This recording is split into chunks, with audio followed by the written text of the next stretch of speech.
প্রদীপ ঝুলু উঠেছে। আমরা আমাদের এই নাট্যোৎসবের সূচনা করে ফেলেছি। আপনাদের সকলকে ধন্যবাদ। আমরা আপনাদের আসন গ্রহণ করতে অনুরোধ করছি। এরপর আমরা একে একে আপনাদেরকে সংবর্ধনা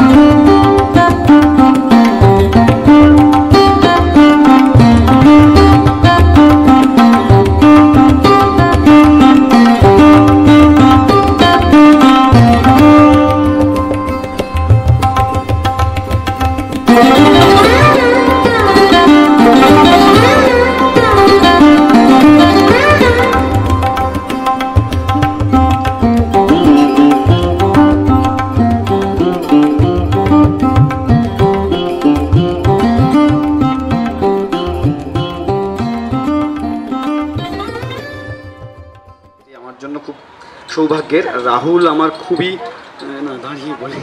খুবই প্রিয় একজন থিয়েটার কর্মী এবং ও একটা বিপদের মধ্যেই নিজেকে আবেগের সঙ্গে সঙ্গে আবেগের পথ ধরে আর কি বিপদের মধ্যে নিজেকে ঠেলে দিয়েছে। মানে অর্গানাইজার হিসেবে আমিও বুঝতে পারি যে এত বড় একটা পরিকল্পনা করা আর্থিকভাবে এবং মানসিকভাবে কতটা চাপের। জানাবো আমি দীর্ঘদিন বাদে এই গুণীজনদের পাশে এসে বসতে পেরেছি বা এই সুযোগটা করে দিয়েছি।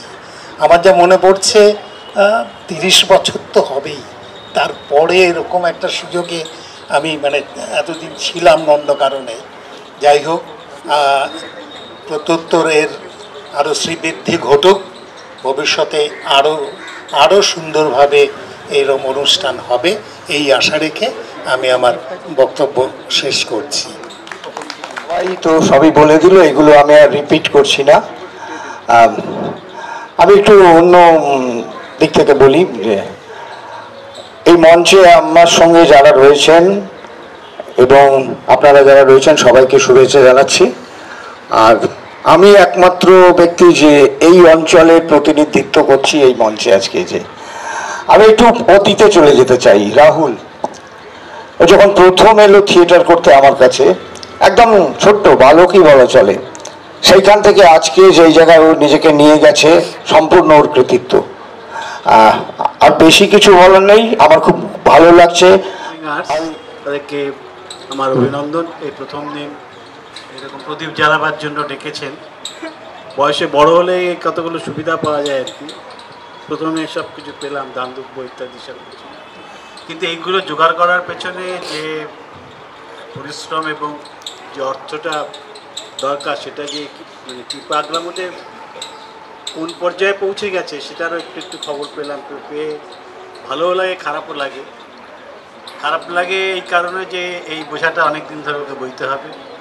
আমরা কতটা সাহায্য করতে পারবো আমরা জানি না। আর হচ্ছে আরও মানুষকে একটু আসা দরকার আর কি। আপনারা যারা এসছেন তারা একটু খবর দেবেন কালকে যেন আসে, এবং প্রতি বছর যদি ওরা করে অনুষ্ঠান, সেই অনুষ্ঠান যেন বেশি বেশি মানুষ একটু আসে। এইটুকুই বলা। যে প্রযোজনাগুলো এসছে সেগুলো সম্পর্কে আমি জানি যে বেশ ভালো মানের প্রযোজনা এসছে।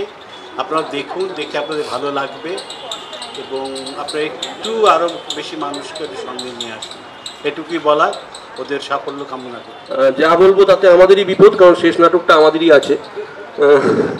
সুতরাং যত দেরি হবে তত মুশকিল। যেটুকু বলার সেটুকু হচ্ছে দুটো কথা। এক হচ্ছে রাহুলকে অনেক দিন ধরে চিনি, যে থিয়েটার প্যাশন বা নাটক নিয়ে যে চিন্তা ভাবনা সেটা যে ধরে রেখেছে দীর্ঘ উত্থান পতন, আমি যতটুকু জানি বা যেটুকু দেখেছি সামনে থেকে, সেইটা ধরে রেখে এগিয়ে যাচ্ছে বা এগিয়ে যাওয়ার যে চেষ্টাটা এখনও চালিয়ে যাচ্ছে, এটাকে আমি ব্যক্তিগতভাবে খুবই সাপোর্ট করি এবং এগিয়ে যাক। এবং Bose creative and performing arts যে 3 দিন ব্যাপী নাট্যোৎসব এখানে আয়োজন করেছে সেটার শুভেচ্ছা কামনা করে আমি প্রদীপ উস্কানোর কাজটা করে দিয়েছি।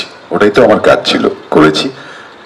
বোস ক্রিয়েটিভ অ্যান্ড পারফর্মিং আর্টসের পুরো টিমকে, রাহুল এবং তার পুরো টিমকে শুধু একটাই কথা বলবো, তোমাদের পাগলামো দীর্ঘজীবী হোক।